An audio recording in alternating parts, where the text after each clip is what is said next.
And we'll come back to that story in just a tick.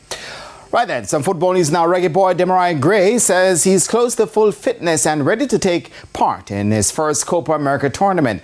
And Gray sustained a shoulder injury in the Saudi Pro League in May and was sidelined for several weeks. The 27-year-old striker is in camp with the Reggae boys in Houston and gave an update on his readiness for COPA 2024. Difficult end with the injury. I had about 6 weeks out, but over the last few weeks I've been working.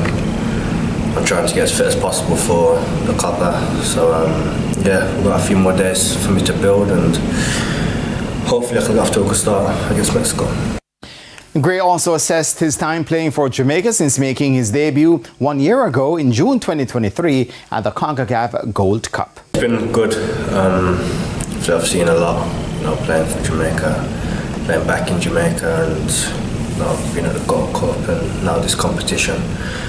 So it's been good, it's been exciting, and fans have shown me a lot of love and respect, and the boys have been good.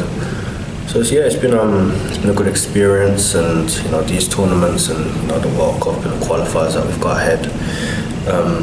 There's a lot of exciting things to look forward to, and yeah, I'm just taking it each game at a time, and yeah, trying to achieve and contribute as much as I can to the country.